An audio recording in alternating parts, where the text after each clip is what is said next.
Tepat 20 menit sebelum janji suci diucapkan, kotak mahar peninggalan kakekku melayang di udara dan mendarat di pojok ruangan akibat tendangan kasar ibu mertuaku. "Dasar penipu miskin," teriaknya di depan wajahku. Aku hanya terdiam, menggenggam ponsel di balik kebaya, saat rombongan 10 mobil hitam anti peluru mulai mengepung gedung ini. Seandainya mereka tahu siapa aku sebenarnya.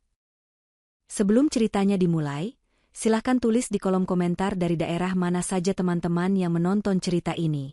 Jangan lupa like dan subscribe agar channel ini bisa semakin berkembang dan bisa mempersembahkan cerita yang lebih menarik lagi. Dunia mengenal nama Prasetya sebagai simbol kekuasaan mutlak di industri properti nasional. Di kota ini, hampir setiap gedung pencakar langit yang mencakar langit memiliki jejak tangan keluarga tersebut.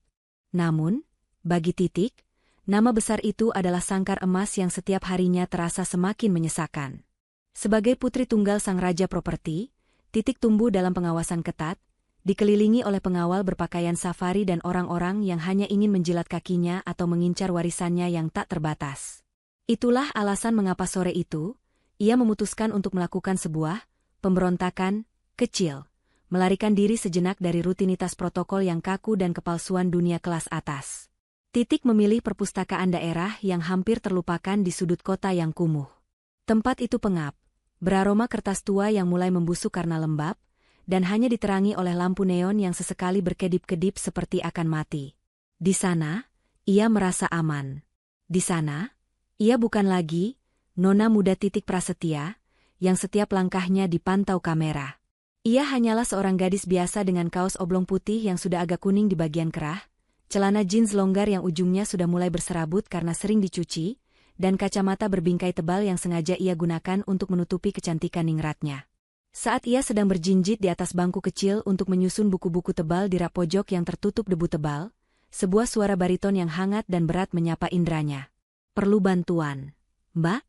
Sepertinya rak itu terlalu tinggi dan buku-buku itu terlalu berat untuk tangan sekecil milik Anda.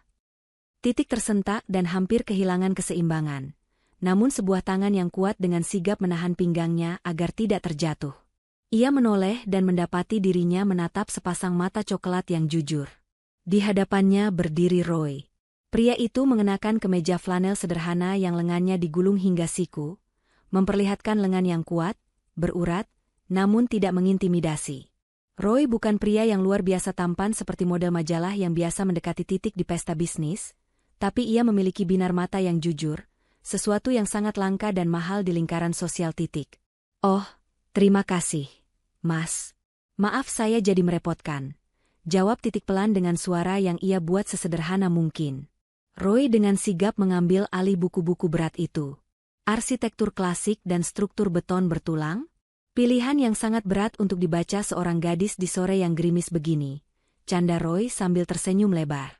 Senyum itu tidak memiliki maksud tersembunyi.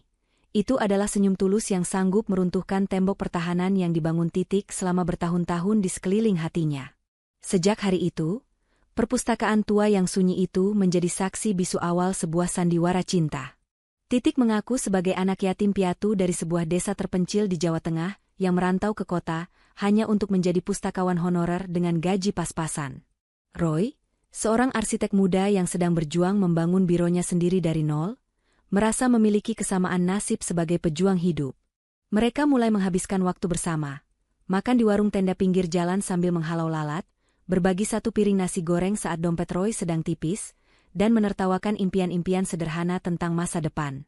Di mata Roy, Titik adalah permata yang ia temukan di tengah tumpukan debu perpustakaan. Dan bagi Titik, Roy adalah kebebasan, oksigen segar yang selama ini ia dambakan di tengah sesaknya kemewahan yang palsu. Waktu bergulir seperti aliran sungai yang tenang namun menghanyutkan. 2 tahun hubungan mereka berjalan, penuh dengan tawa, impian, dan janji-janji manis yang diucapkan di bawah lampu jalan sambil berboncengan di atas motor tua milik Roy yang sering mogok. Roy adalah sosok pria yang penuh perhatian. Ia tahu kapan Titik merasa lelah hanya dari cara gadis itu berjalan.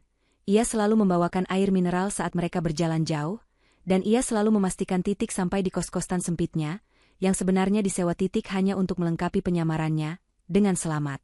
Namun, seiring berjalannya waktu dan rencana untuk melangkah ke jenjang yang lebih serius mulai dibahas, bayangan gelap mulai muncul di cakrawala hubungan mereka. Nama bayangan itu adalah Bu Meriam, ibu kandung Roy yang sangat dominan. Titik. Kamu tahu kan kalau aku sayang banget sama kamu. Kamu adalah duniaku, kata Roy suatu malam saat mereka duduk di taman kota, menonton anak-anak bermain. Suaranya terdengar berat, seolah ada beban ribuan ton yang menekan pundaknya. Tapi aku harus jujur. Ibu adalah segalanya buatku. Sejak ayah meninggal dan meninggalkan banyak hutang bisnis, ibu berjuang keras mempertahankan sisa-sisa gaya hidup kami agar tidak dipandang sebelah mata oleh kerabat dan kolega lama. Dia punya ekspektasi yang sangat besar terhadap siapa yang akan menjadi pendampingku nanti. Titik menggenggam tangan Roy yang kasar karena kerja lapangan. Aku paham, Roy. Seorang ibu pasti ingin yang terbaik untuk anaknya. Tapi apa dia bisa menerima aku? Aku yang hanya seorang pustakawan miskin tanpa keluarga besar di belakangku. Aku akan meyakinkannya, Tie. Aku akan membuat dia melihat kecantikan hatimu, bukan isi dompetmu, janji Roy, meski matanya menghindari tatapan Titik dan justru menatap kosong ke arah kegelapan. Pertemuan pertama dengan Bu Meriam adalah sebuah bencana yang dibalut dengan keramahan palsu yang sangat menusuk. Mereka bertemu di sebuah restoran mewah yang sengaja dipilih Bu Meriam, mungkin untuk menguji apakah Titik tahu cara menggunakan garpu dan pisau dengan benar. Bu Meriam datang dengan penampilan yang sangat mencolok, perhiasan emas berderet di lengannya, kalung berlian yang tampak terlalu besar untuk lehernya, dan ia terus-menerus membetulkan posisi tas tangannya yang berlogo desainer besar agar semua orang di restoran bisa melihatnya. Begitu Titik duduk, Bu Meriam bahkan tidak menawarkan senyum. Ia langsung melancarkan serangan verbal yang dibungkus dengan nada bicara yang manis namun mengandung bisa yang mematikan. Jadi, Titik, pustakawan honorer ya? Itu gajinya cukup untuk beli bedak bermerek dalam sebulan? Atau cuma cukup untuk makan mie instan? Tanya Bu Meriam sambil menyesap tehnya dengan gerakan kelingking yang sengaja diangkat tinggi-tinggi. Kamu tahu, Roy ini adalah investasi masa depan keluarga kami. Dia butuh pendamping yang bisa mendukungnya, baik secara koneksi bisnis tingkat tinggi maupun finansial yang stabil. Bukan seseorang yang justru menjadi beban tambahan yang harus ditarik oleh Roy di punggungnya. Kamu pahamkan maksud saya? Roy hanya bisa menunduk dalam-dalam, sesekali berbisik pelan mencoba menenangkan ibunya. Bu, sudahlah, jangan bicara begitu. Namun satu lirikan tajam dari Bu Meriam sudah cukup untuk membungkam mulut Roy. Titik melihat pemandangan itu dengan hati yang mencelos. Pria yang ia cintai, pria yang begitu gagah dan mandiri di matanya saat di luar, mendadak terlihat sangat kecil, rapuh, dan pengecut di depan ibunya yang arogan. Di sana, di meja makan yang mewah itu, Titik mulai menyadari bahwa ia tidak hanya sedang jatuh cinta pada seorang pria, tapi ia sedang masuk ke dalam perangkap sebuah keluarga yang memuja harta di atas segala nilai kemanusiaan. Meskipun mendapatkan tentangan yang begitu keras dan hinaan yang hampir setiap hari diterima lewat pesan singkat maupun pertemuan langsung, Roy tetap bersikeras untuk menikahi Titik. Titik melihat kegigihan Roy ini sebagai bentuk cinta yang tulus.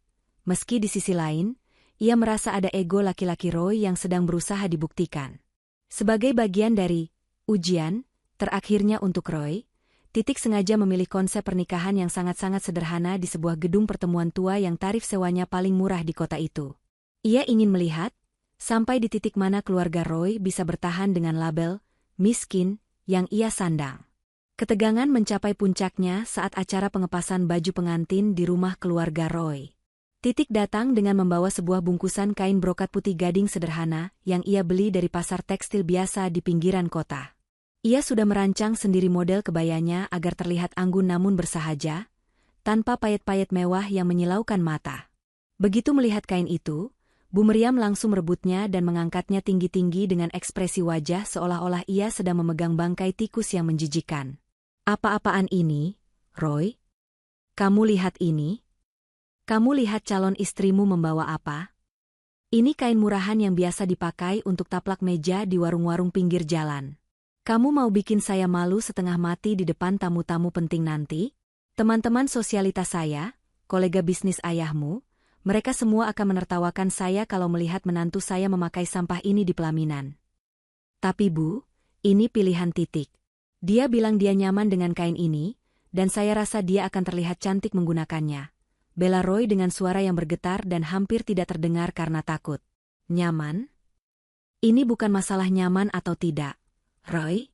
Ini masalah harga diri. Ini masalah gengsi keluarga. Bu Meriam berteriak histeris.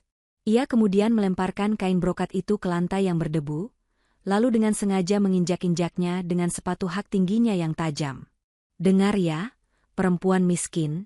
Kalau kamu tidak bisa membawa modal harta yang pantas ke rumah ini saat menikah, minimal jangan permalukan kami dengan kemiskinanmu yang menjijikan itu.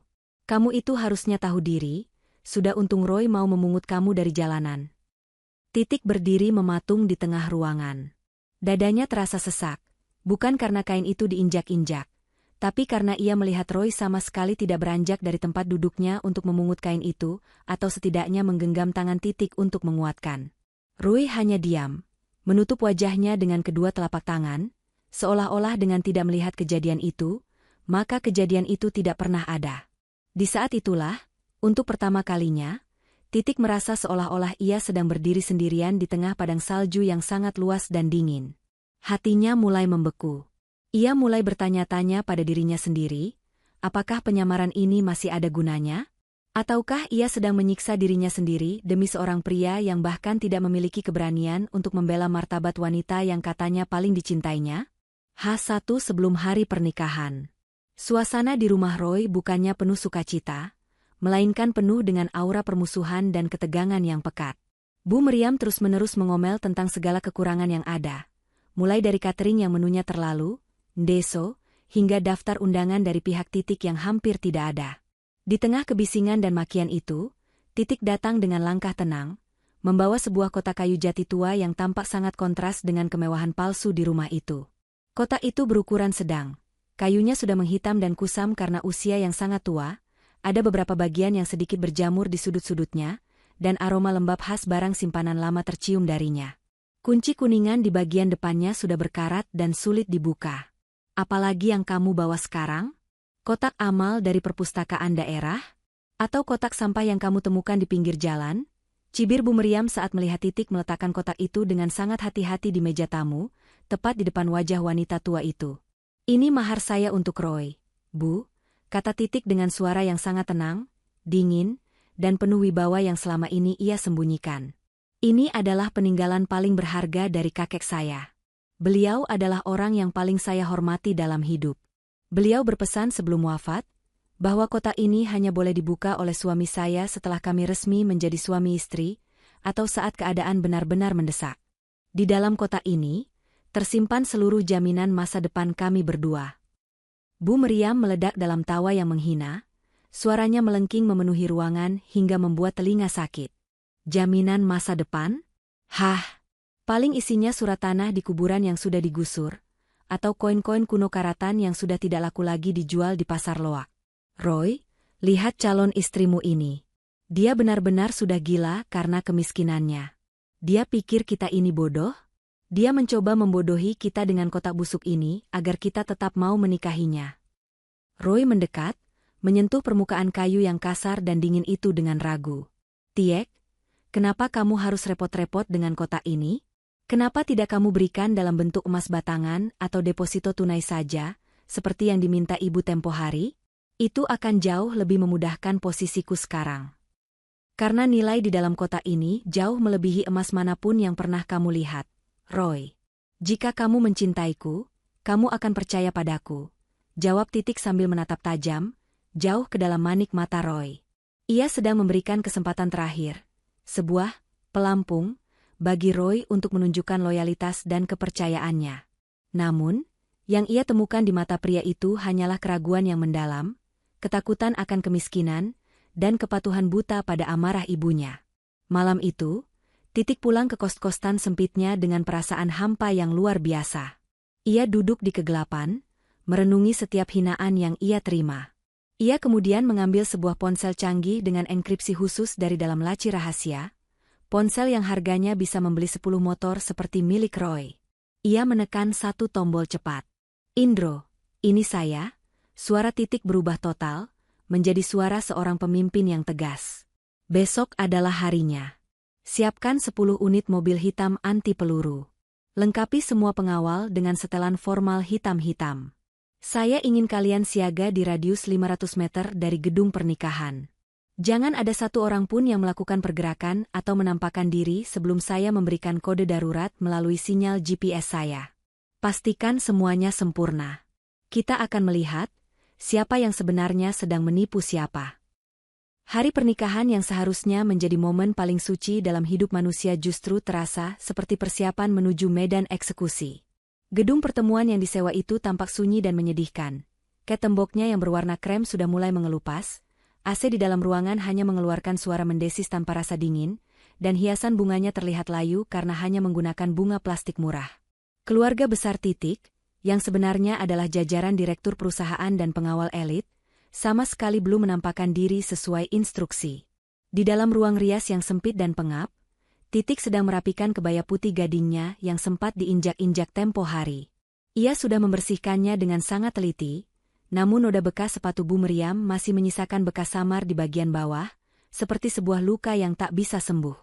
Tepat 20 menit sebelum penghulu dijadwalkan tiba untuk memulai akad nikah, pintu ruangan itu dibanting terbuka dengan sangat keras hingga menghantam dinding. Bu Meriam masuk dengan wajah yang sudah merah padam karena emosi yang meluap-luap. Di tangannya, ia menggenggam selembar tagihan dari vendor catering. "Kamu benar-benar penipu. Dasar cewek miskin gak tahu diri," teriak Bu Meriam histeris hingga suaranya terdengar sampai ke koridor gedung. Pihak catering baru saja bilang kalau pembayaran pelunasan belum juga masuk. "Kamu janji akan melunasinya pagi ini, kan? Kamu mau mempermalukan saya di depan para undangan yang sudah mulai datang? Mana uangnya?" "Bu, tolong tenang dulu. Saya sudah katakan berkali-kali, seluruh aset dan jaminan saya ada di dalam kotak mahar itu. Kita bisa mengambilnya setelah akad. Cukup dengan omong kosongmu itu." Bu Meriam menyambar kotak kayu jati tua yang terletak di atas meja rias dengan gerakan kasar. Dengan penuh kebencian dan tenaga yang besar, ia membanting kotak itu ke lantai semen yang keras. Brak-kak-kak. Kayu jati yang sudah berusia puluhan tahun itu tidak kuasa menahan benturan. Kotak itu pecah berkeping-keping, hancur berantakan. Isinya berhamburan di lantai yang kotor. Bukan tumpukan emas yang berkilau atau berlian yang menyilaukan mata, melainkan lembaran-lembaran kertas yang tampak sangat tua, kusam, dan menguning. Di antara kertas-kertas itu, terdapat sebuah sertifikat dengan logo timbul berwarna emas yang sangat asing bagi orang awam, namun merupakan surat sakti di dunia properti internasional. Bu Meriam memungut selembar kertas itu dengan tangan gemetar karena amarah. "Hanya kertas? Kertas sampah ini yang kamu bangga-banggakan sebagai jaminan masa depan? Kamu pikir saya bodoh? Kamu pikir sertifikat tanah di pelosok ini bisa membayar semua hutang kami?" "Dua." Dengan sepatu hak tingginya yang tajam, Bu Meriam menendang sisa-sisa kotak yang sudah hancur itu hingga terseret ke pojok ruangan yang berdebu. "Dasar penipu. Cewek miskin. Keluar kamu dari gedung ini sekarang juga. Saya tidak sudi melihat wajah kamu di pelaminan bersama anak saya. Pergi, atau saya panggil satpam untuk menyeret kamu keluar seperti sampah." Titik berdiri dari kursinya. Ia tidak menangis. Ia tidak lagi menunduk. Ia berdiri tegak, memancarkan aura dingin yang membuat bulu kuduk merinding. Ia menatap Roy yang berdiri mematung di ambang pintu, menyaksikan semua kejadian itu tanpa sepatah kata pun. "Roy," suara Titik terdengar sangat datar, namun menusuk. "Setelah semua yang ibumu lakukan, setelah dia menghancurkan mahar pemberian kakekku, apa kamu juga ingin aku pergi dan mengakhiri semuanya di sini?" Roy melihat ke arah ibunya yang sedang mengamuk, lalu melihat ke arah tumpukan kertas kusam di lantai. Logika pendeknya tertutup oleh rasa takut akan kemiskinan dan tekanan ibunya. "Tiek, seharusnya kamu jujur soal uang. Ibu benar, pernikahan yang dibangun di atas kebohongan seperti ini tidak akan berhasil. Mungkin memang sebaiknya kita akhiri saja. Maafkan aku." Titik tersenyum. Itu bukan senyum kesedihan, melainkan senyum kepuasan karena ujiannya telah selesai dan hasilnya sangat jelas. "Terima kasih, Roy. Terima kasih karena sudah menunjukkan pengecutnya dirimu sebelum aku menyerahkan seluruh hidupku padamu." Titik merogoh balik kebayanya dan mengeluarkan ponsel khusus tadi. Ia menekan tombol sinyal darurat GPS-nya. "Indro, masuk sekarang. Jemput saya di depan pintu gedung. Bawa semua unit pengawal. Perintah tempur. Batalkan seluruh kerjasama bisnis dengan siapapun yang berhubungan dengan keluarga ini. Sekarang juga. Titik berjalan melewati Bu Meriam dan Roy dengan langkah yang begitu anggun dan berwibawa, seolah-olah ia sedang berjalan di atas karpet merah istana. Ia meninggalkan mereka yang masih berdiri dengan keangkuhan yang kosong, tanpa menyadari bahwa dalam hitungan menit, seluruh dunia mereka akan runtuh berkeping-keping. Titik berdiri mematung di koridor gedung pertemuan yang suram itu. Bau apek dari karpet tua dan dinding yang lembab seolah mencekik napasnya. Di atas kepala, sebuah lampu neon tua berkedip-kedip dengan suara berdengung yang mengganggu, menciptakan bayangan yang tidak stabil di lantai semen yang retak. Suasana di sekelilingnya mendadak terasa sangat hampa, seolah-olah waktu berhenti berputar hanya untuk menertawakan nasibnya. Di dalam ruang rias yang baru saja ia tinggalkan dengan paksa, suara tawa Bu Meriam masih bergema di telinganya, tawa yang melengking, penuh kemenangan, dan mengandung racun penghinaan yang luar biasa. Wanita itu tertawa seolah-olah ia baru saja memenangkan sebuah pertempuran besar dengan membuang sampah dari kehidupan putranya. Titik menunduk, menatap noda debu hitam yang menempel di bagian bawah kebaya putih gadingnya. Itu adalah noda bekas telapak sepatu hak tinggi Bu Meriam yang tadi dengan penuh kebencian menendang kotak kayu jati miliknya ke pojokan ruangan. Rasanya bukan hanya kayu itu yang retak, tapi setiap inci rasa hormat, kasih sayang, dan pengabdian yang pernah ia coba bangun untuk calon mertuanya itu kini menguap tak berbekas, berubah menjadi abu yang dingin, pahit, dan menusuk jiwa. Titik mengusap air matanya dengan gerakan kasar yang penuh amarah. Ia tidak sedang menangis karena sedih kehilangan Roy, ia menangis karena merasa sangat naif dan bodoh. Selama 2 tahun ini, ia rela hidup dalam kesederhanaan yang sangat palsu. Ia rela makan di warung tenda pinggir jalan yang berdebu, rela naik motor tua milik Roy yang sering mogok di tengah hujan, dan rela tinggal di sebuah kos-kosan sempit yang gerah hanya untuk memastikan satu hal, bahwa Roy mencintainya karena siapa dia di dalam, bukan karena berapa digit angka yang tertera di rekening banknya. Namun, kenyataan hari ini menghantamnya dengan telak dan menyakitkan. Roy tidak lebih dari seorang pria pengecut tanpa tulang punggung yang hanya bisa diam membeku di bawah telunjuk ibunya yang rakus dan sombong. Titik merogoh sebuah saku rahasia yang tersembunyi dengan sangat rapi di balik kain jariknya yang ketat. Dengan tangan yang sedikit gemetar karena amarah yang memuncak di ubun-ubun, ia mengeluarkan sebuah ponsel dengan desain yang sangat eksklusif. Sebuah perangkat komunikasi tingkat tinggi yang tidak akan pernah bisa ditemukan di toko ponsel manapun di dunia ini. Begitu ujung jarinya menyentuh sensor pemindai sidik jari, layar ponsel itu menyala dengan cahaya biru lembut, menampilkan logo emas Prasetya Group yang berputar dengan sangat elegan. Dalam hitungan detik, ponsel itu seolah meledak dengan getaran tanpa henti. Ratusan notifikasi pesan masuk, panggilan dari jajaran direktur operasional, hingga peringatan dari kepala keamanan pribadinya masuk secara beruntun seperti air bah yang menjebol bendungan. Sandiwaranya selesai. Aku sudah memberikan kalian kesempatan untuk menunjukkan sedikit saja sisi kemanusiaan, tapi kalian lebih memilih menjadi pemuja harta yang buta dan tuli. Bisik Titik dengan suara yang kini tidak lagi lembut. Suaranya berubah total menjadi sangat dingin, berat, dan penuh dengan otoritas yang selama ini ia tekan dalam-dalam demi sebuah tes cinta yang ternyata sia-sia. Ia menekan satu nomor di daftar kontak utamanya yang berlabel A1, Indro. Indro, ini saya. Kamu di mana? Ucap Titik begitu panggilan tersambung pada detik pertama. Nona muda? Akhirnya. Kami sudah berada di posisi siaga hanya berjarak 500 meter dari titik koordinat GPS Anda. Kami kehilangan sinyal Anda selama 2 jam terakhir karena enkripsi gedung ini. Apa yang terjadi? Suara Anda, apakah Anda sedang menangis? Beritahu saya siapa yang berani menyakiti Anda, Nona. Suara Indro di seberang sana terdengar sangat sigap, profesional, namun penuh dengan nada kekhawatiran yang mendalam. Seperti seorang ayah yang melihat anak kesayangannya terluka. Aku baru saja diusir dari pernikahanku sendiri, Indro. Ibunya menendang kotak mahar peninggalan kakek ke pojokan ruangan. Dia memanggilku penipu miskin, gembel, dan sampah jalanan di depan semua kerabatnya. Dan Roy hanya diam menonton ibunya menghinaku seolah-olah aku memang layak diperlakukan serendah itu. Hening sejenak di ujung telepon.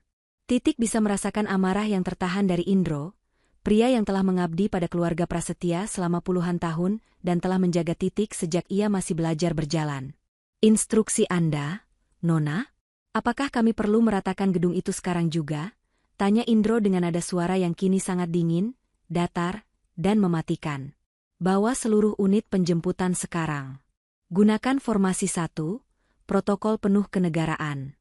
Masuk ke halaman gedung seolah-olah kalian sedang menjemput seorang ratu yang baru saja memenangkan peperangan besar.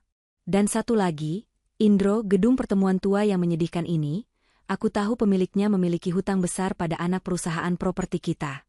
Beli gedung ini sekarang juga, detik ini juga, berapapun harganya. Aku ingin keluarga itu diusir oleh pemilik baru gedung ini, yaitu aku sendiri, sebelum matahari terbenam hari ini. Titik melangkah keluar dari koridor menuju lobi utama gedung yang pengap, berbau debu, dan diterangi lampu kuning yang redup. Di sana, ia melihat Roy sedang duduk di kursi plastik berwarna biru kusam yang salah satu kakinya hampir patah dan diikat karet. Wajah Roy tertunduk lesu di antara kedua telapak tangannya yang gemetar. Roy tampak sangat kacau. Jas pengantin murah yang ia beli dari hasil tabungan 2 tahun itu kini terlihat kusut, tak berarti, dan menyedihkan. Namun, pria itu tetap tidak bergerak sedikitpun, tidak menunjukkan inisiatif untuk menghampiri Titik yang sedang berdiri kedinginan karena hembusan angin malam yang masuk dari pintu depan yang terbuka lebar. "Tiek," panggil Roy pelan saat menyadari kehadiran Titik di dekatnya. Roy berdiri dengan gerakan yang sangat lambat, tapi langkahnya tertahan oleh rasa canggung, malu, dan rasa bersalah yang amat sangat yang terpancar jelas di wajahnya yang pucat. Kamu mau kemana dalam keadaan hujan deras begini? Sebaiknya kamu tunggu di sini dulu sampai hujannya reda, atau nanti aku pesankan ojek online. Biar aku yang bicara sama ibu nanti kalau amarahnya sudah reda. Kamu tahu sendiri kan, ibu itu orangnya sangat protektif soal martabat dan nama baik keluarga, apalagi kalau menyangkut masalah keuangan dan masa depan yang tidak jelas." Titik berhenti tepat di depan Roy. Ia menatap pria itu dengan pandangan yang sangat tajam, sebuah tatapan dingin yang belum pernah Roy lihat selama 2 tahun hubungan mereka yang tampak manis. Tatapan itu begitu menusuk, membuat Roy merasa seolah sedang berdiri di depan sosok asing yang memiliki kekuatan besar untuk menghancurkannya dalam sekejap mata. "Martabat, Roy? Kamu berani bicara soal martabat di depanku sekarang setelah semua ini terjadi?" Suara Titik terdengar sangat datar namun menusuk hingga ke tulang sumsum. "Ibumu baru saja menghina kakekku, satu-satunya orang yang paling kuhargai di dunia ini. Dia menginjak-injak mahar yang aku bawa dengan penuh ketulusan. Dan kamu tetap dia membeku di sana seperti patung kayu yang tidak punya nyali. Lalu aku harus bagaimana, Tiek? Aku terjepit di antara kamu dan ibuku sendiri. Kamu juga harus introspeksi, kamu salah dalam hal ini. Kenapa kamu harus berbohong soal identitasmu dan membawa kotak kayu jati rongsokan itu? Kenapa kamu tidak jujur saja kalau kamu tidak punya uang untuk membayar pelunasan catering? Kalau kamu bicara jujur dari awal, aku bisa mencoba meminjam uang ke teman-temanku atau memohon pada ibu untuk menutupinya dulu."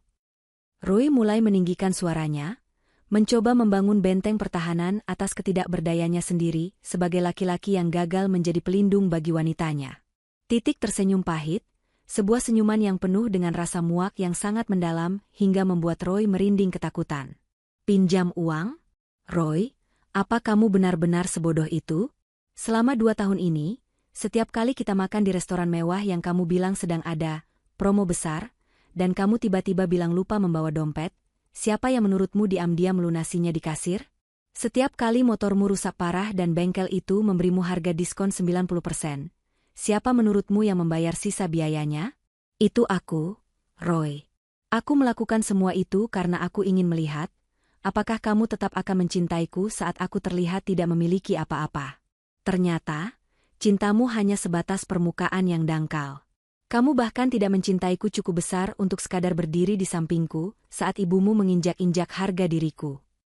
Tiba-tiba, dari kejauhan terdengar suara gemuruh yang sangat berat, rendah, dan menggetarkan bumi. Itu bukan suara guntur, melainkan deru mesin mobil-mobil bertenaga besar yang dipacu bersamaan. Suara itu semakin lama semakin keras, menggetarkan kaca-kaca gedung yang sudah rapuh dan membuat debu-debu di langit-langit lobi berjatuhan.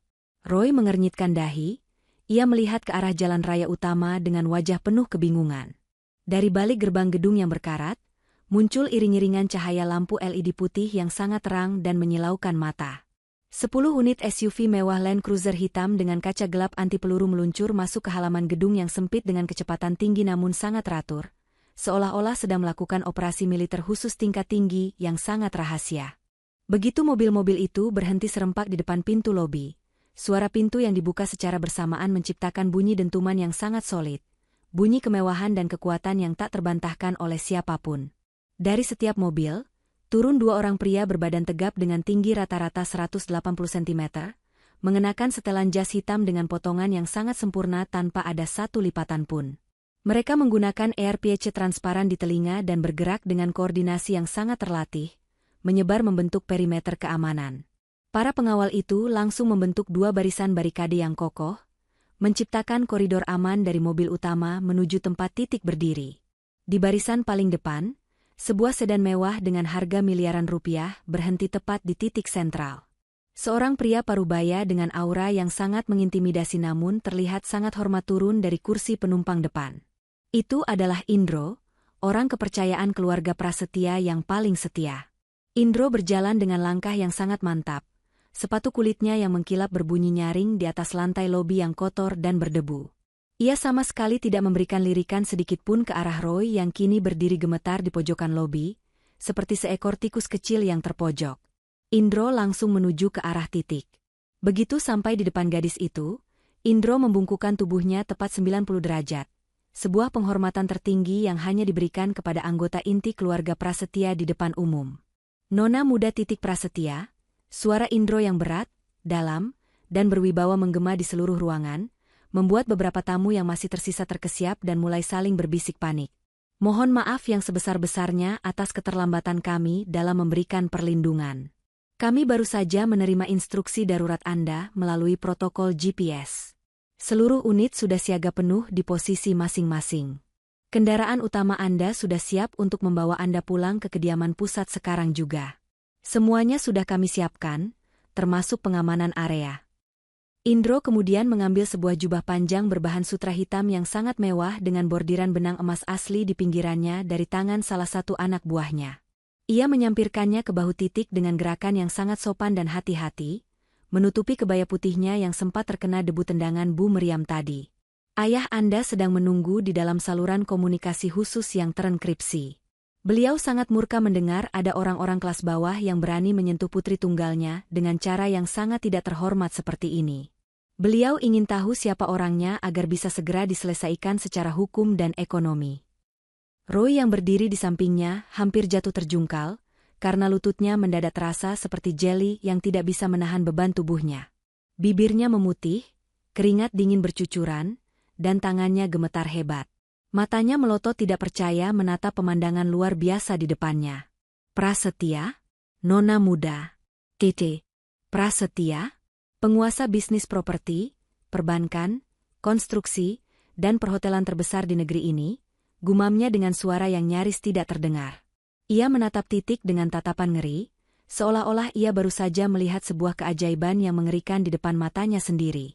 Bu Meriam, yang mendengar suara kegaduhan mesin mobil yang menggelegar dan teriakan-teriakan di luar, akhirnya keluar dari ruang rias dengan langkah yang masih menyisakan kesombongan palsunya. Ia masih mengenakan perhiasan emasnya yang berlebihan, dan di tangannya, ia masih meremas-remas tumpukan kertas kusam dari kotak mahar titik yang tadi ia banting dan tendang ke pojokan ruangan karena dianggap sampah. Ada apa ini ribut-ribut di depan? Roy, siapa orang-orang berjas ini? Apa kamu memanggil polisi untuk menyeret penipu miskin ini keluar dari sini? Bilang pada mereka agar segera memborgol perempuan ini sekarang juga. Teriak Bu Meriam dengan nada suara yang melengking tanpa sedikitpun menyadari situasi mematikan yang sedang terjadi di sekelilingnya. Namun, begitu pandangan matanya menangkap deretan mobil mewah yang harganya jika digabungkan bisa membeli seluruh aset keluarganya berkali-kali lipat dalam sekejap, dan melihat Indro yang sedang membungkuk hormat di depan titik, suaranya langsung tercekat di tenggorokan. Ia mengenali logo emas yang terukir di pintu mobil, logo Prasetya Group yang selalu ia lihat di majalah bisnis papan atas, logo yang selalu ia puja-puja dalam setiap mimpinya untuk bisa menjadi bagian dari kalangan elit Jakarta. Ini ada apa? Kenapa orang-orang kaya ini ada di sini? Roy, jelaskan pada ibu sekarang. Siapa laki-laki tua yang berlaga hebat ini? Tanya Bu Meriam dengan suara yang mulai mencicit karena ketakutan yang mendalam mulai merayap di dadanya. Indro menoleh perlahan ke arah Bu Meriam. Tatapannya begitu tajam, dingin, penuh penghinaan, dan sangat mengintimidasi hingga wanita itu mundur beberapa langkah sampai punggungnya menabrak pilar gedung yang kusam. Saya adalah kepala keamanan keluarga Prasetya. Dan Anda? Indro menunjuk ke arah kertas-kertas di tangan Bu Meriam dengan tatapan jijik yang sangat terang-terangan. Anda baru saja memegang sertifikat kepemilikan saham mayoritas Grand Plaza Jakarta dan surat kepemilikan mutlak 5 hotel berbintang seolah-olah itu adalah kertas sampah yang tidak berharga. Itulah mahar yang disiapkan langsung oleh kakek Nona Titik untuk menjamin masa depan beliau, agar tidak dipandang rendah oleh orang-orang picik seperti Anda. Bu Meriam menunduk, melihat kertas kusam di tangannya dengan mata yang melotot lebar, seolah ingin keluar dari kelopaknya. Ia baru menyadari, di balik warna kuning kertas tua itu, terdapat hologram resmi negara, watermark emas tersembunyi, dan stempel notaris internasional yang tak mungkin bisa dipalsukan oleh siapapun di dunia ini. Tangannya mulai gemetar sehebat gempa bumi skala besar. Kertas-kertas berharga triliunan rupiah itu jatuh satu persatu dari tangannya yang mendadak lemas tak bertenaga, berserakan di atas lantai lobi yang basah karena cipratan air hujan dari pintu depan. Tetitik sayang. Nak Titik yang cantik ini pasti cuma salah paham kecil antara kita, kan? Namanya juga calon mertua dan menantu pasti ada gesekan sedikit. Suara Bu Meriam mendadak berubah menjadi sangat lembut, manis, dan dibuat-buat, namun terdengar sangat munafik dan menjijikkan di telinga Titik. Ibu cuma mau mengetes mentalitas kamu sebagai calon istri Roy. Sayang, kamu tahu kan zaman sekarang banyak penipu yang menyamar, jadi ibu sebagai orang tua harus sangat protektif pada Roy agar tidak salah pilih pendamping hidup. Aduh, ayo mari kita masuk lagi ke dalam. Nak, kita lupakan kejadian tadi. Kita lanjutkan acaranya. Penghulunya pasti bisa kita atur agar tetap menunggu, ibu yang akan bayar semua biayanya 10 kali lipat. Bu Meriam mencoba maju dengan tangan terbuka ingin memeluk Titik. Seolah-olah kejadian penghinaan keji tadi tidak pernah terjadi. Namun dalam sekejap, 2 pengawal bertubuh raksasa sudah berdiri menghalangi langkahnya dengan wajah tanpa ekspresi yang sangat mengancam. Jangan pernah lancang menyentuh nona muda kami dengan tangan kotor Anda, atau Anda akan menyesal seumur hidup karena kehilangan segala aset Anda. Ucap salah satu pengawal dengan suara rendah dan berat yang membuat nyali Bu Meriam menciut seketika hingga ia hampir jatuh pingsan karena ketakutan. Titik berjalan perlahan menuruni anak tangga lobi yang licin, karena air hujan yang terbawa angin. Indro dengan sigap memayunginya dengan sebuah payung besar berwarna hitam dengan gagang perak, memastikan tidak ada setetes air hujan pun yang mengenai rambut atau bahu nona mudanya yang kini terlihat sangat megah dan berwibawa. Roy mencoba mengejar dengan langkah tertatih, berlari menembus barisan pengawal yang dengan mudah menghalaunya hanya dengan satu dorongan tangan yang santai. Tiek, tunggu. Kita bisa bicara baik-baik di dalam, kan? Aku benar-benar minta maaf dari lubuk hatiku yang paling dalam. Aku bersumpah aku tidak tahu siapa kamu sebenarnya. Aku janji aku akan berubah total. Aku akan lakukan apapun yang kamu mau. Aku bahkan akan tinggalkan ibu dan kita pindah jauh ke luar negeri kalau itu yang kamu minta. Teriak Roy dengan suara serak yang penuh dengan keputusasaan. Air matanya kini bercampur dengan air hujan yang membasahi seluruh wajahnya hingga ke leher dan jas pengantinnya. Titik berhenti tepat di depan pintu mobil sedan mewahnya yang sudah dibukakan oleh salah satu pengawal dengan sangat sigap. Ia menoleh perlahan, menatap Roy untuk terakhir kalinya dalam hidupnya. Tatapannya bukan lagi kemarahan yang meluap-luap seperti tadi, melainkan rasa iba yang mendalam seperti sedang melihat sesosok makhluk malang yang tidak berdaya dan kehilangan arah karena kebodohannya sendiri. Roy, kamu bilang akan meninggalkanku ibumu, kalau itu yang aku minta. Itu artinya kamu melakukannya bukan karena kamu sadar ibumu salah secara moral, tapi karena kamu takut kehilangan akses pada hartaku. Kamu tetaplah pria pengecut yang sama seperti 2 jam yang lalu, Roy. Seorang pria yang hanya mementingkan dirimu sendiri saat dunia terasa sulit. Titik kemudian melirik ke arah manajer gedung yang baru saja lari keluar dari kantornya dengan wajah pucat pasi dan keringat dingin bercucuran, setelah menerima telepon darurat dari pemilik perusahaan pusat yang ketakutan setengah mati. Pak Manajer, panggil Titik dengan suara yang sangat tenang namun sangat berwibawa hingga sang manajer langsung membungkuk gemetar. Iya, nona muda? Saya mohon maaf sebesar-besarnya atas segala ketidaknyamanan yang terjadi di gedung kami ini. Kami benar-benar tidak tahu identitas Anda. Mulai detik ini, gedung ini secara resmi telah menjadi milik pribadiku melalui akuisisi hutang. Perintah pertamaku sebagai pemilik baru adalah, batalkan seluruh rangkaian acara pernikahan ini sekarang juga, tanpa pengecualian. Usir semua tamu dari pihak keluarga pria tanpa terkecuali, sekarang juga. Dan untuk seluruh vendor catering, bayar mereka 10 kali lipat dari tagihan asli sebagai kompensasi atas pembatalan ini, tapi pastikan keluarga Roy dan ibunya tidak mendapatkan sebutir nasi atau setetes air pun dari sana hari ini. Biarkan mereka pulang dengan perut kosong seperti hati mereka yang hampa. Titik masuk ke dalam mobil mewah yang sangat kedap suara itu. Pintu ditutup dengan bunyi tut yang sangat elegan, memutus semua kebisingan, rintihan, dan drama rendahan dari dunia luar yang melelahkan. Di dalam mobil yang sejuk, harum aroma kayu cendana, dan sangat tenang itu, ia melihat melalui kaca jendela yang gelap bagaimana Bu Meriam berlutut di atas aspal yang basah kuyup, menangis histeris sambil mencoba memunguti lembaran sertifikat saham yang kini sudah kotor terkena lumpur jalanan. Lembaran yang beberapa menit lalu ia injak-injak dengan penuh kesombongan. Jalan, Indro, perintah titik pelan sambil menyandarkan kepalanya di kursi kulit yang empuk dan memejamkan mata sejenak untuk menenangkan jiwanya. Tujuan kita sekarang, Nona? Tanya Indro dari kursi depan. Ke kantor pusat sekarang juga. Kita punya banyak kontrak kerjasama bisnis yang harus segera dibatalkan, terutama kontrak-kontrak yang berhubungan dengan relasi bisnis keluarga Roy dan teman-teman ibunya. Aku ingin mereka merasakan bagaimana rasanya menjadi miskin, yang sesungguhnya mulai besok pagi saat seluruh bank mulai menagih hutang mereka secara serentak. Mobil-mobil mewah itu mulai bergerak meninggalkan halaman gedung satu persatu dalam iring-iringan yang sangat megah, membelah hujan yang semakin lebat. Di belakang, Bu Meriam dan Roy hanya bisa meratapi nasib di bawah guyuran hujan, menyadari bahwa mereka baru saja membuang satu-satunya tiket emas menuju kejayaan abadi karena keserakahan dan kesombongan mereka sendiri yang sangat picik. Penyesalan itu datang menghujam jantung mereka. Namun seperti kata Titik, semuanya sudah benar-benar terlambat untuk diperbaiki kembali. Malam itu, setelah deru mesin iring-iringan mobil mewah Titik menghilang di telan kegelapan dan suara hujan yang menderu, gedung pertemuan tua itu mendadak terasa seperti sebuah kuburan yang sangat dingin dan mencekam. Lampu-lampu neon di langit-langit yang kusam berkedip-kedip tidak stabil, mengeluarkan suara dengungan listrik yang seolah-olah sedang menertawakan kehancuran yang baru saja terjadi di sana. Bu Meriam masih terduduk lemas di lantai semen yang basah dan kotor, jari jemarinya yang bergetar hebat mencoba mengais-ngais lembaran sertifikat dan surat berharga yang kini telah bercampur dengan lumpur, debu, dan sisa air hujan yang terbawa angin masuk lewat pintu depan. Roy berdiri di sampingnya dengan pandangan kosong, bahunya merosot sangat rendah, seolah-olah seluruh tulang di tubuhnya baru saja dicabut paksa oleh kenyataan pahit. Jiwanya seakan ikut pergi bersama mobil sedan hitam yang membawa Titik menjauh dari hidupnya untuk selamanya. Belum sempat mereka bangkit untuk menarik napas atau sekadar mencerna apa yang baru saja terjadi, ponsel Bu Meriam yang tergeletak di lantai bergetar dengan suara dengungan yang sangat mengganggu di tengah kesunyian gedung.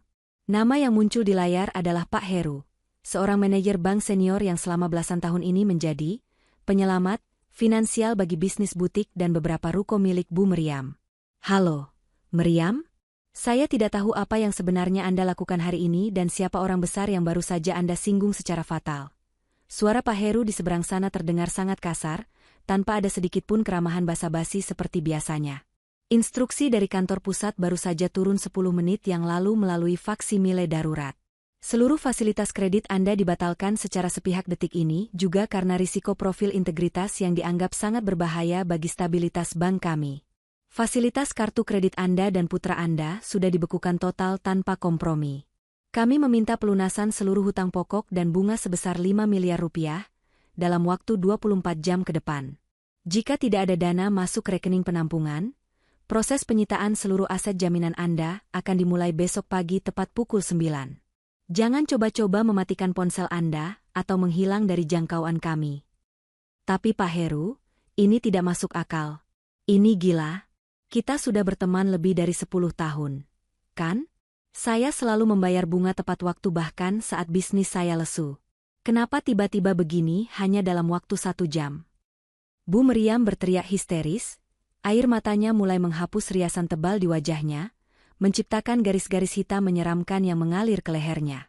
Namun, sambungan telepon itu diputus secara sepihak dengan bunyi tututut yang sangat dingin, seperti ketukan palu hakim yang menjatuhkan vonis mati.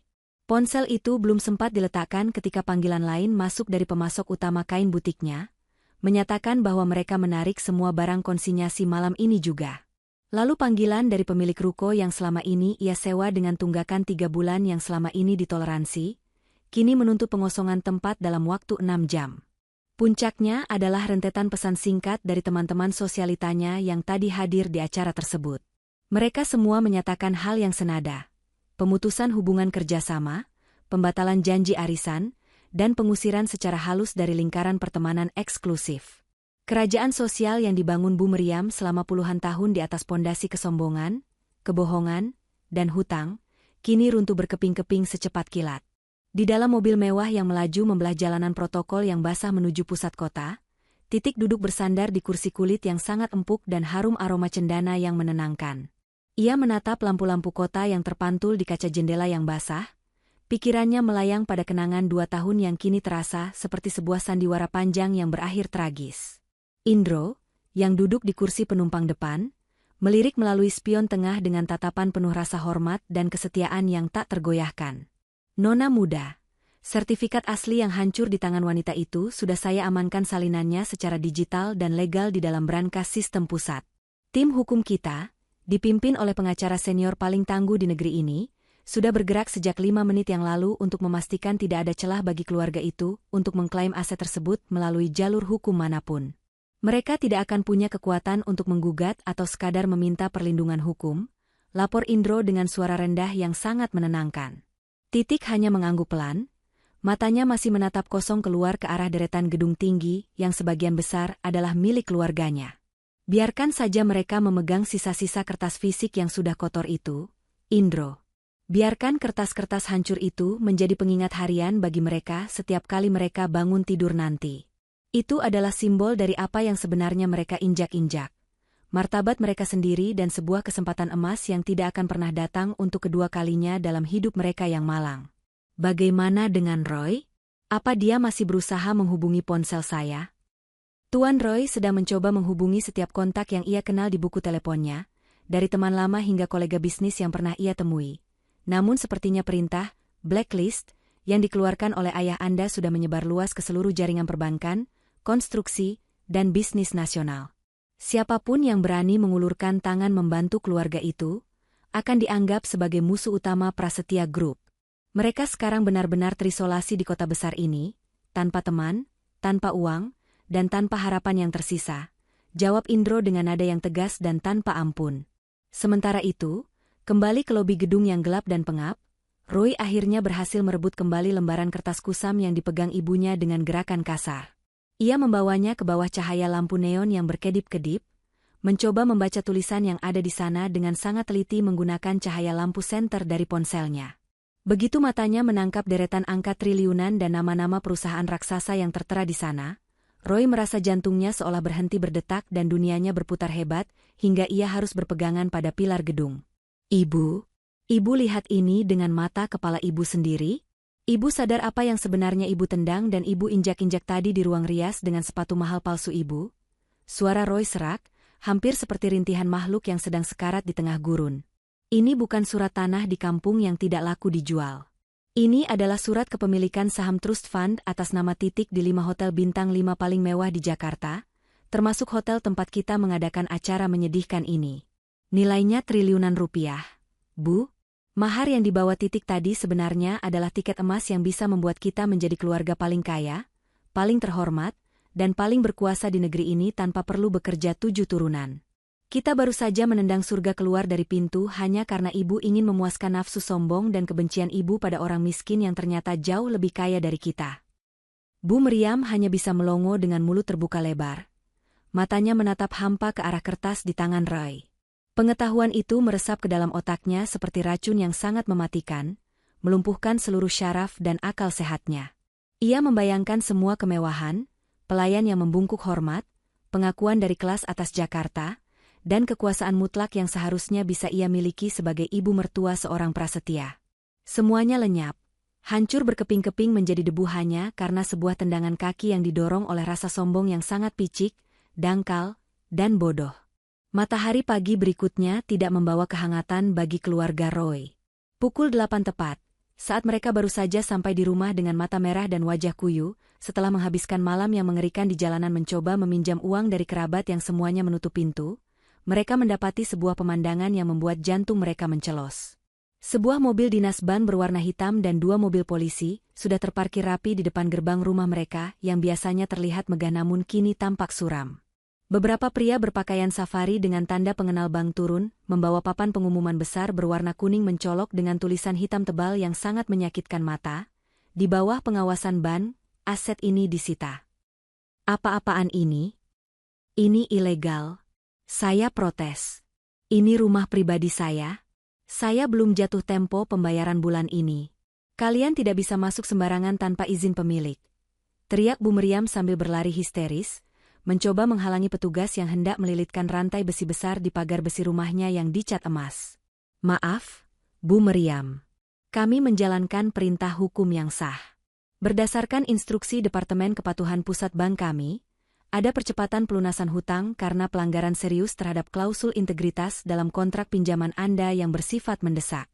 Selain itu, kami menerima laporan valid dan bukti hukum yang tak terbantahkan bahwa aset rumah ini telah dijaminkan di 2 bank berbeda secara ilegal dengan memalsukan dokumen sertifikat. Ini sudah masuk ranah tindak pidana penipuan perbankan tingkat tinggi dengan ancaman penjara. Jelas petugas bank tersebut dengan wajah yang sangat dingin, tanpa ada sedikit pun rasa kasihan di matanya. Roy mencoba menahan para petugas dengan tangan gemetar, mencoba bernegosiasi dengan kata-kata yang tidak jelas dan terbata-bata. Namun ia justru didorong ke samping dengan mudah oleh petugas keamanan.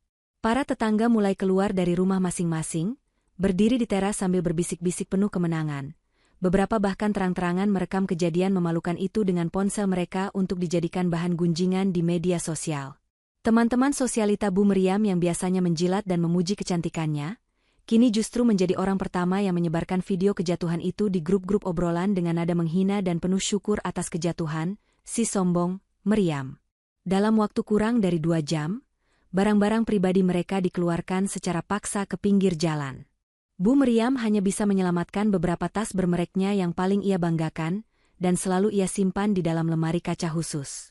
Namun ironisnya, saat tas-tas itu diletakkan di trotoar di bawah terik matahari, salah satu petugas Sita yang sangat paham barang mewah bergumam sinis agar semua orang dengar, tas mahal begini kok jahitannya berantakan, lemnya lepas, dan aromanya seperti plastik murah dari pasar loak? Ternyata selama ini wanita ini cuma pakai barang KW alias palsu untuk gaya-gayaan di depan kita. Hinaan itu terasa jauh lebih menyakitkan daripada pengusiran itu sendiri bagi Bu Meriam. Mereka berdiri di pinggir jalan yang berdebu, di samping tumpukan koper, kasur tua, dan perabotan yang kotor, ditonton oleh orang-orang yang selama ini Bu Meriam remehkan sebagai kasta rendahan yang tidak layak bernapas di dekatnya. Roy menatap rumahnya yang kini ditempeli stiker penyitaan yang memalukan. Ia menyadari satu hal yang sangat pahit di tengah terik matahari. Kemiskinan yang selama ini ia takutkan akhirnya datang menjemput bukan karena nasib buruk atau takdir Tuhan, melainkan karena karakter busuk ibunya dan ketidakberdayanya sendiri sebagai laki-laki yang kehilangan prinsip hidup. Putus asa adalah bahan bakar yang sangat berbahaya bagi logika manusia yang sudah buntu dan terjepit. Bu Meriam, dengan rambut yang acak-acakan, riasan wajah yang luntur terkena keringat, dan mata yang bengkak karena terlalu banyak menangis sepanjang malam, mendesak Roy untuk mendatangi kantor pusat Prasetya Group siang itu juga. Ia yakin, dengan keyakinan yang sangat naif, bahwa jika Roy bersujud dan memohon dengan air mata di depan banyak orang, Titik pasti akan luluh karena mereka pernah berbagi kasih sayang selama 2 tahun yang manis. Kamu harus sujud di kakinya sampai dia memaafkanmu. Ray, berlututlah. Bilang kamu hilaf. Bilang kamu dipengaruhi dan dipaksa oleh ibu. Bilang apa saja, serahkan semua kesalahan pada pundak ibu, asalkan dia mau menarik kembali semua penyitaan ini sekarang juga. Kita tidak bisa menjadi gembel dan tidur di peran toko, Roy. Ibu tidak sanggup hidup susah. Perintah Bu Meriam dengan nada memerintah yang masih tersisa, meski kini terdengar sangat menyedihkan, gemetar, dan penuh keputusasaan. Roy, yang juga sudah kehilangan akal sehatnya dan merasa tidak punya jalan keluar lain di dunia ini selain kembali pada Titik, akhirnya setuju. Mereka naik taksi online dengan sisa saldo terakhir di ponsel Roy, menuju sebuah gedung pencakar langit paling megah di pusat bisnis Jakarta, gedung yang dulunya Roy harapkan akan menjadi kantor bironya kelak melalui koneksi Titik. Begitu sampai di depan gedung yang seluruh dindingnya terbuat dari kaca mengkilap setinggi awan itu, mereka disambut oleh lobi yang sangat luas dengan lantai marmer Italia yang bisa digunakan untuk bercermin. Namun, baru saja kaki mereka yang kotor menginjak karpet merah menuju meja resepsionis, 4 petugas keamanan bertubuh raksasa sudah menghadang jalan mereka dengan wajah kaku tanpa ekspresi. Kami ingin bertemu Ibu Titik Prasetya. Segera. Saya adalah calon suaminya. Ada urusan keluarga yang sangat-sangat mendesak yang tidak bisa ditunda 1 menit pun. Teriak Roy, mencoba menerobos masuk dengan wajah penuh keputusasaan yang terlihat sangat menggelikan bagi para petugas keamanan profesional itu. Maaf, Tuan Roy. Nona muda Titik Prasetya tidak memiliki janji temu dengan siapapun hari ini, terutama dengan orang-orang seperti Anda yang tidak memiliki undangan. Beliau sudah memberikan instruksi yang sangat ketat untuk tidak membiarkan Anda atau wanita ini melewati garis pintu depan ini. Silakan keluar secara baik-baik sebelum kami mengambil tindakan tegas untuk menyeret Anda keluar, kata salah satu petugas keamanan dengan suara yang sangat berat dan nada yang sangat mengancam. Tiba-tiba, suara denting lift khusus petinggi terdengar menggema di seluruh lobi yang luas itu. Pintu lift yang terbuat dari emas murni itu terbuka perlahan, dan Titik keluar dari sana dengan langkah yang sangat anggun. Ia didampingi oleh Indro yang memegang tas kerja kulit mahal, dan jajaran staf ahli, berpakaian rapi yang membawa tumpukan dokumen penting. Titik mengenakan setelan bisnis berwarna gelap yang sangat elegan, rambutnya ditata sangat rapi tanpa ada satu helai pun yang berantakan, dan auranya begitu berwibawa sehingga semua orang di lobi, mulai dari karyawan hingga tamu penting, menunduk hormat saat ia lewat. Melihat Titik, Bu Meriam langsung menerjang maju dengan kekuatan sisa, melepaskan diri dari pegangan petugas keamanan yang sempat kaget dengan gerakannya. Ia menjatuhkan dirinya secara dramatis di atas lantai marmer yang dingin, berlutut tepat di jalur jalan Titik, dan mencoba meraih ujung kaki Titik. Titik. Nak Titik. Ibu minta maaf. Ibu buta, ibu hilaf karena terlalu sayang dan khawatir pada masa depan Roy yang cemerlang. Tolong jangan ambil rumah kami. Tolong jangan hancurkan masa depan Roy yang masih panjang. Ibu akan jadi pembantumu. Ibu akan cuci kakimu setiap hari dan melayani semua kebutuhanmu tanpa upah. Asal kamu maafkan kami dan kembalikan semua aset kami sekarang juga. Teriak Bu Meriam sambil menangis terseduh-seduh hingga napasnya tersengal-sengal dan terdengar memilukan. Titik berhenti melangkah tepat di depan wanita yang kemarin menghinanya sebagai sampah jalanan yang tidak punya modal. Ia menatap Bu Meriam yang bersujud di kakinya dengan tatapan yang sangat hampa, datar, dan dingin. Tidak ada dendam yang membara di matanya.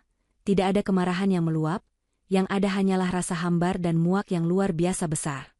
Bu Meriam, suara Titik terdengar sangat jernih, tenang, namun penuh wibawa yang menggetarkan seluruh lobi yang mendadak sunyi senyap. Anda tidak sedang meminta maaf atas apa yang Anda lakukan pada martabat saya sebagai seorang manusia, atau pada mahar suci peninggalan kakek saya yang Anda injak-injak dengan penuh kebencian. Anda hanya sedang menangisi kenyataan bahwa Anda telah kehilangan uang, status sosial palsu, dan kenyamanan hidup yang mewah.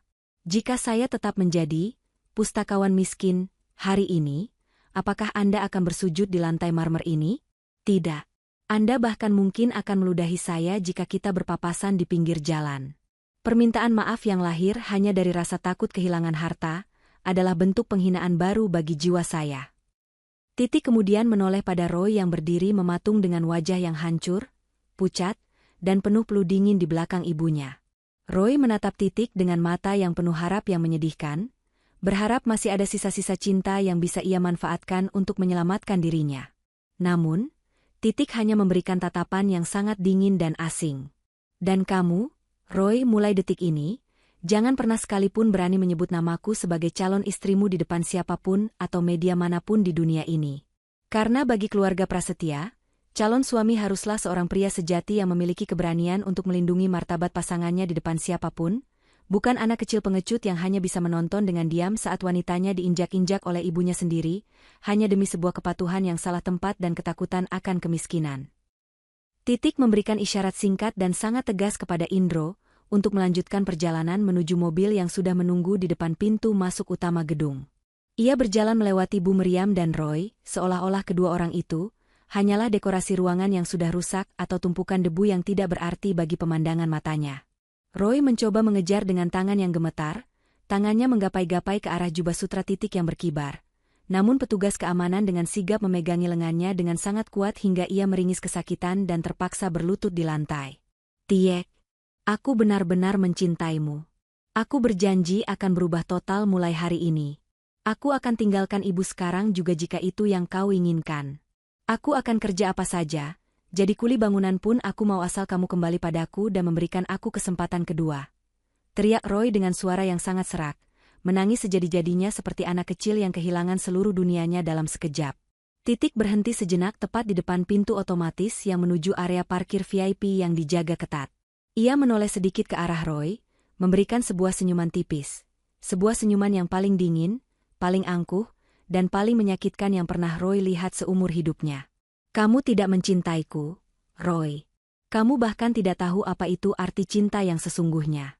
Kamu hanya mencintai gagasan tentang kekayaan, kemudahan hidup, dan status sosial yang sekarang kamu tahu aku miliki dalam genggamanku.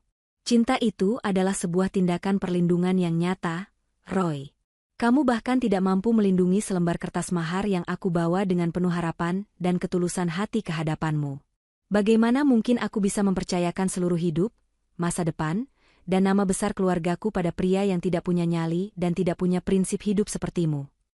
Pintu kaca otomatis itu tertutup dengan suara desisan pelan yang sangat mantap, seolah-olah memutus seluruh aliran udara dan koneksi batin di antara mereka untuk selama-lamanya. Bu Meriam dan Roy akhirnya diseret keluar dari lobi gedung oleh para petugas keamanan yang sudah hilang kesabaran, di bawah tatapan rendah, tawa sinis, dan cemoohan dari ratusan karyawan serta tamu penting yang sedang berada di sana menyaksikan drama kejatuhan yang memuaskan itu. Di luar gedung, matahari Jakarta bersinar sangat terik, menyengat, dan seolah membakar kulit mereka. Namun bagi Bu Meriam dan Roy, dunia seolah baru saja kiamat dan tertutup awan hitam permanen yang tidak akan pernah meneteskan hujan berkah lagi bagi mereka. Mereka terduduk lemas di trotoar yang panas di depan gedung pencakar langit itu, di tengah hiruk-pikuk orang-orang kantoran yang lalu lalang dengan kesibukannya masing-masing tanpa peduli pada mereka. Bu Meriam menatap telapak tangannya yang kini kosong melompong dan kotor, tidak ada lagi cincin emas murni atau gelang berlian yang bisa ia pamerkan untuk menarik perhatian orang lain atau menghina orang yang lebih miskin. Roy menatap ponselnya yang mati total karena kehabisan daya, persis seperti semangat hidup dan masa depannya sekarang yang telah padam total. Mereka adalah contoh nyata orang-orang yang sebenarnya sudah memegang kunci surga di tangan mereka, namun membuangnya ke selokan yang menjijikan hanya karena mengira bahwa bungkus atau kemasan luar jauh lebih penting daripada isi yang ada di dalamnya. Titik Prasetya telah benar-benar pergi, bukan hanya dari hidup mereka secara fisik, tapi dari jangkauan mereka untuk selama-lamanya. Penyesalan itu kini mengendap, menjadi batu hitam yang sangat berat yang akan terus mereka bawa di dasar hati mereka. Mereka tahu, seumur hidup mereka yang tersisa dalam kemelaratan dan kehinaan, mereka akan terus dihantui oleh bayangan, 20 menit sebelum sah, yang seharusnya mengubah nasib mereka menjadi raja, namun justru menjatuhkan mereka ke kubangan kehinaan yang paling dalam.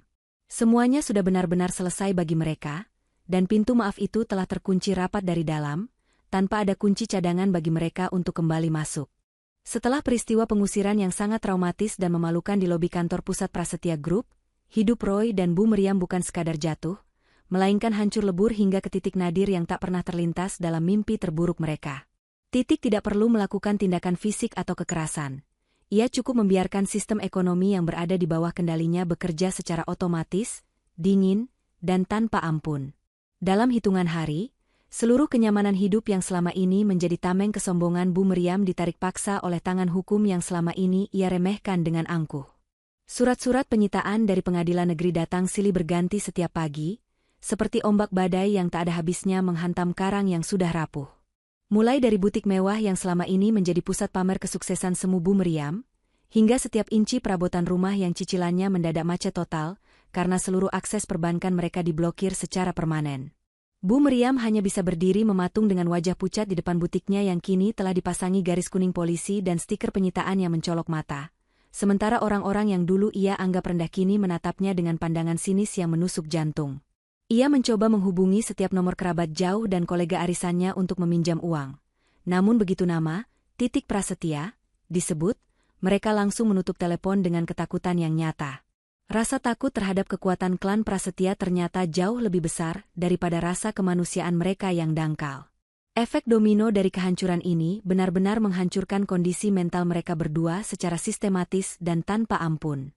Teman-teman sosialita Bu Meriam, yang dulu selalu memuja dan mengerubunginya hanya demi mendapatkan diskon butik atau traktiran makan siang di hotel berbintang, kini menjadi orang pertama yang meludahi namanya di muka umum. Di berbagai grup percakapan digital yang dulu ia pimpin, video Bu Meriam yang sedang bersujud memelas di lobi gedung Titik tersebar luas dalam resolusi tinggi. Narasi yang beredar di media sosial sangatlah kejam dan menghancurkan martabatnya. Si sosialita gadungan yang tertangkap basah menghina putri mahkota konglomerat.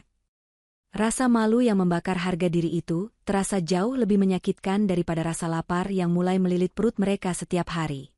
Mereka kini benar-benar sadar bahwa di kota besar ini, tanpa uang, tanpa nama baik, dan tanpa perlindungan kekuasaan, mereka hanyalah butiran debu yang tidak berarti di bawah kaki orang-orang yang dulu mereka rendahkan dengan pongah.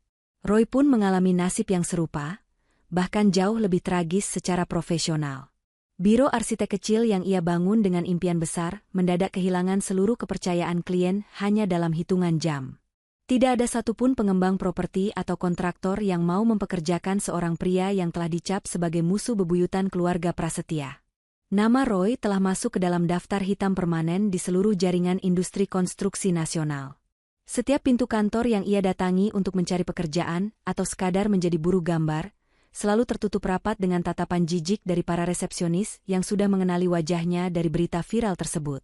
Mereka akhirnya terusir dari rumah mewah mereka dan terpaksa pindah ke sebuah rumah kontrakan sempit di gang sempit yang pengap, gelap, dan berbau limbah menyengat. Tempat itu adalah jenis pemukiman yang dulu sering Bu Meriam hina sebagai sarang tikus yang menjijikkan. Di sana, di bawah atap seng yang bocor saat hujan, Bu Meriam hanya bisa meratapi koleksi tas-tas KW miliknya yang mulai berjamur karena lembab, sementara Roy harus menjual laptop kerja kesayangannya hanya untuk sekadar menyambung hidup dan membeli sesuap nasi bagi mereka berdua. 1 bulan setelah badai kehancuran itu meluluhlantakkan seluruh aspek hidup mereka, Titik mengadakan sebuah malam amal besar-besaran di hotel miliknya yang paling megah dan prestisius, Grand Prasetya Hotel. Ia mengundang ratusan anak yatim piatu dari berbagai panti asuhan, tokoh masyarakat berpengaruh, serta seluruh jajaran pengusaha properti terkemuka di tanah air. Titik tampil begitu agung malam itu, mengenakan gaun sutra berwarna zamrud yang memancarkan aura kepemimpinan seorang ratu yang sesungguhnya. Rambutnya ditata dengan gaya modern yang sangat elegan, menonjolkan kecantikan ningrat yang selama 2 tahun ini ia sembunyikan dengan rapat di balik kacamata tebal, kaos lusuh, dan celana jeans pudar. Ia melangkah dengan penuh percaya diri di atas karpet merah, menyalami setiap tamu dengan senyum yang tulus namun tetap memancarkan wibawa yang sangat tinggi, membuat siapapun yang menatapnya merasa segan. Di tengah kemegahan pesta yang dihiasi lampu kristal raksasa yang berkilauan dan alunan musik klasik yang menenangkan jiwa itu, ada satu benda yang menarik perhatian seluruh tamu undangan dari awal hingga akhir acara. Sebuah kotak kayu jati tua yang diletakkan di dalam kotak kaca anti peluru di tengah lobi utama hotel. Kotak itu adalah kotak mahar yang dulu ditendang secara kasar dan dianggap rongsokan oleh Bu Meriam di ruang rias pengantin yang kelam itu. Titik sengaja memerintahkan pengrajin kayu terbaik di negeri ini untuk memperbaikinya dengan sangat hati-hati, menggunakan teknik restorasi tingkat tinggi. Namun, ia memberikan instruksi khusus agar bekas retakan pada kayu itu tetap dibiarkan terlihat samar. Bekas luka pada kayu jati itu adalah pengingat abadi akan kekuatan batin, kesabaran yang luar biasa, dan martabat yang pernah diuji secara kejam. Di samping kotak kaca tersebut, terdapat sebuah plakat emas murni dengan ukiran tulisan yang sangat mendalam. Kekayaan yang sesungguhnya tidak terletak pada kayu yang megah atau kertas yang mengkilap, melainkan pada kejujuran, ketulusan, dan martabat yang tidak akan pernah bisa dibeli dengan nominal apapun di dunia ini. Di luar hotel, di balik pagar besi yang tinggi dan kokoh, dalam kegelapan malam yang dingin dan berangin kencang, Roy berdiri dengan baju yang lusuh, kotor karena noda tanah, dan bau keringat yang menyengat. Ia kini bekerja sebagai kuli panggul di pasar induk dekat sana, memikul beban berat di pundaknya demi mendapatkan beberapa lembar uang receh untuk memberi makan ibunya yang terus-menerus mengeluh dan menyalahkannya atas nasib malang mereka. Roy menatap poster acara amal tersebut yang terpampang besar di dinding luar hotel mewah itu, dengan perasaan hancur yang tak terlukiskan oleh kata-kata.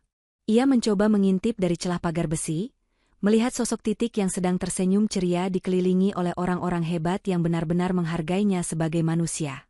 Roy teringat saat-saat mereka dulu duduk di warung kopi pinggir jalan, bermimpi tentang masa depan sederhana namun bahagia. Namun kini, semua mimpi itu telah hancur menjadi debu yang tertiup angin hanya karena kesombongannya yang menganggap remeh cinta yang tulus dan lebih memuja simbol kekayaan daripada nilai kemanusiaan. Penyesalan itu datang menghujam jantungnya dengan sangat perih. Lebih perih dari beban karung beras yang ia panggul setiap hari. Roy menyadari dengan sangat terlambat bahwa yang hilang darinya bukan sekadar akses ke harta triliunan yang bisa membuatnya kaya raya, melainkan seorang wanita luar biasa yang sebenarnya sangat mencintainya dengan tulus tanpa syarat, apapun sebelum ia sendiri menghancurkan kepercayaan itu. Ia ingin sekali berlari ke dalam, berlutut di depan Titik dan memohon maaf. Namun ia sadar bahwa jarak antara seorang kuli panggul sepertinya dengan seorang ratu properti seperti Titik kini jauh lebih luas daripada samudera manapun. Ia hanya bisa berdiri di kegelapan, menangisi kebodohan hidupnya sementara lagu-lagu indah dari dalam hotel seolah mengejek nasibnya yang penuh kehinaan. Hukum karma memiliki cara yang sangat puitis, tajam, dan sama sekali tak terduga untuk menagih hutang perbuatan manusia yang jahat. Suatu sore yang sangat panas di pusat kota Jakarta yang berdebu dan menyesakan, Bu Meriam yang sedang berjalan kaki menuju pasar tradisional, karena tidak lagi memiliki ongkos peser pun untuk naik angkutan umum, tidak sengaja berpapasan dengan sebuah mobil sedan mewah hitam mengkilap yang sedang berhenti karena lampu merah. Kaca jendela belakang mobil itu sedikit terbuka karena sang penumpang nampaknya sedang ingin menikmati suasana sore, dan dari jarak yang sangat dekat, Bu Meriam melihat wajah Titik yang sangat tenang, anggun, dan bercahaya di sana. Titik sedang fokus membaca sebuah dokumen bisnis penting, sama sekali tidak menyadari keberadaan wanita tua di pinggir jalan yang dulu menghinanya sebagai sampah jalanan. Bu Meriam, yang kini sudah kehilangan seluruh rasa malunya akibat tekanan kemiskinan yang mencekik leher, mencoba mendekat ke mobil itu dengan langkah tertatih-tatih di atas aspal trotoar yang panas menyengat. Titiek. Nak Titiek. Ini ibu, nak. Tolong lia ibu sebentar saja. Berikan ibu sedikit belas kasihan. Teriaknya dengan suara serak sambil mencoba menggedor-gedor kaca mobil dengan tangannya yang kini kasar, pecah-pecah, dan hitam karena kotoran. Ia berharap mendapatkan setitik bantuan finansial terakhir untuk menyambung hidupnya yang sudah berada di ujung tanduk.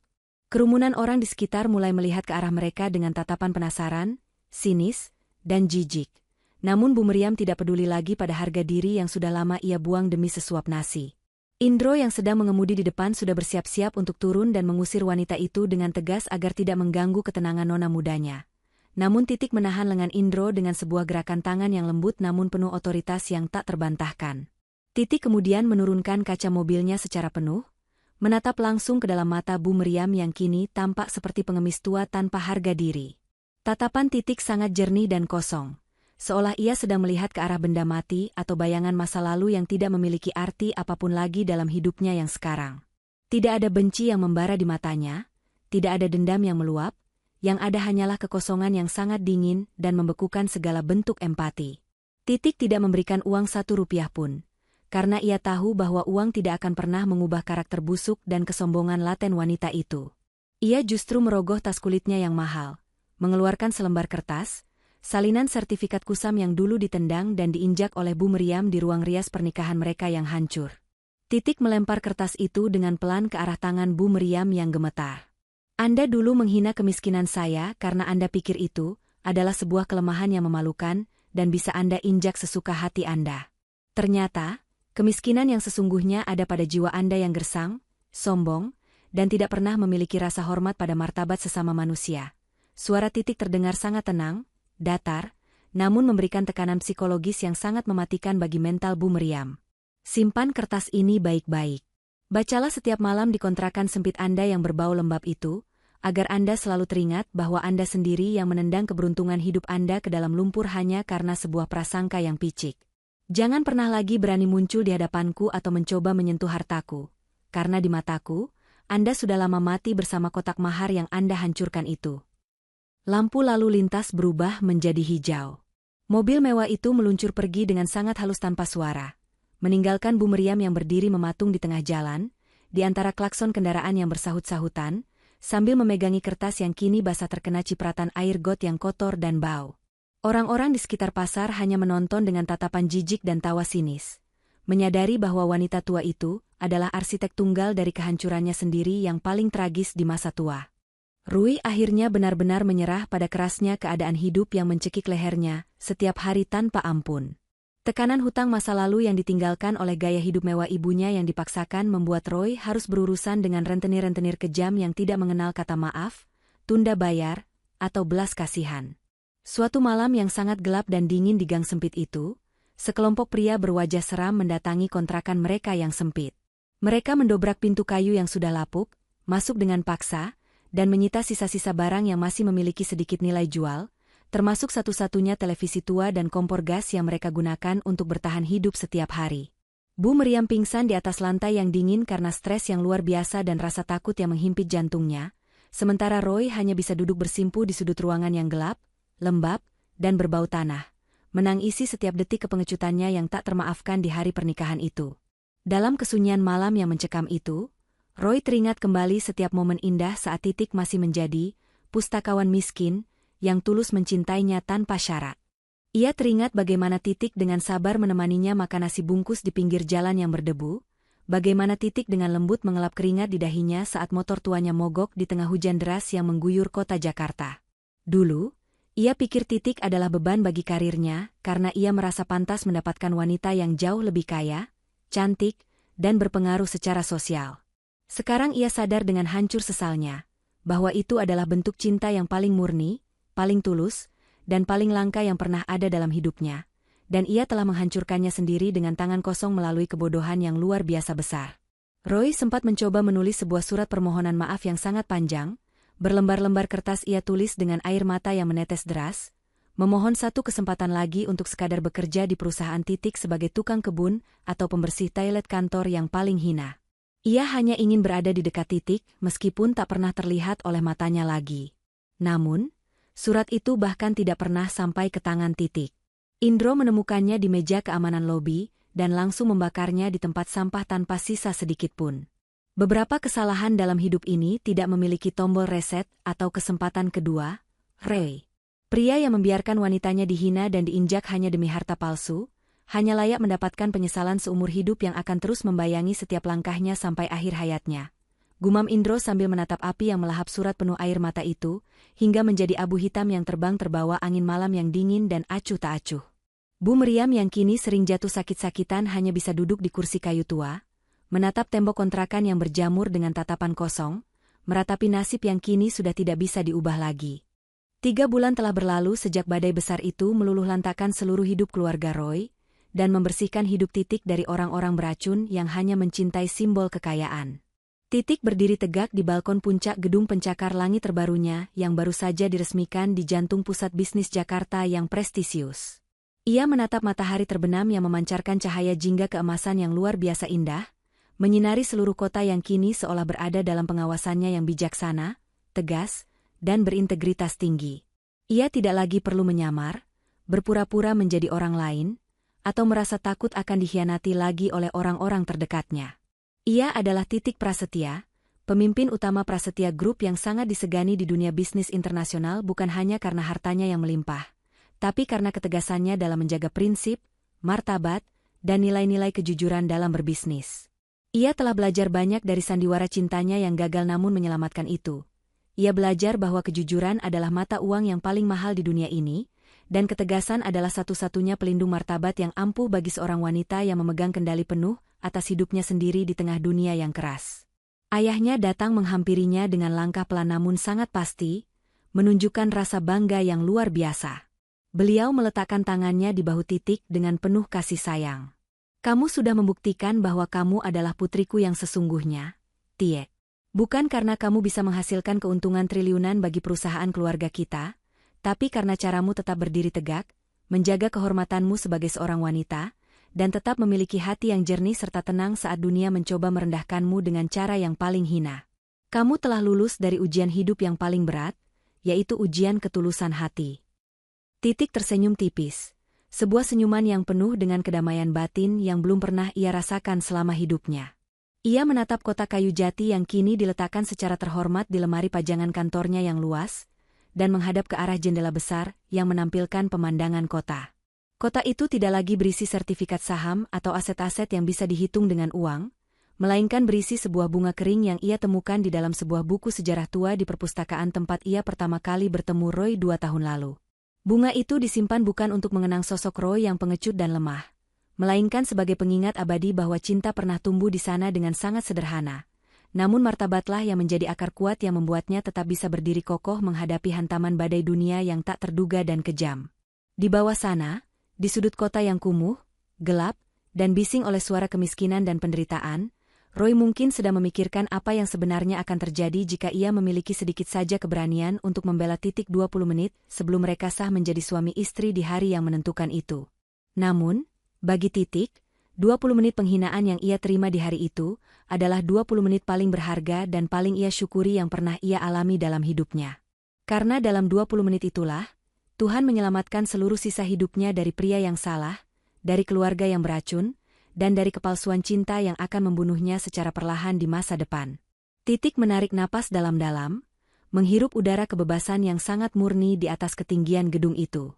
Masa lalu sudah terkunci rapat dan terkubur di dalam kota kayu jati itu, dan masa depan terbentang luas tanpa ada lagi satupun orang yang berani memanggilnya dengan sebutan penipu miskin. Cerita ini berakhir bukan dengan pesta pernikahan yang megah seperti di negeri dongeng, melainkan dengan kelahiran kembali seorang wanita yang benar-benar merdeka, kuat, dan berdaulat penuh atas hidup, hati, serta martabatnya sendiri untuk selamanya. Keadilan telah ditegakkan, dan fajar baru bagi sang ratu properti telah menyingsing dengan sangat indahnya. Dan sangat indahnya. Dan sangat indahnya. Dan sangat indahnya. Dan sangat indahnya. Dan sangat indahnya.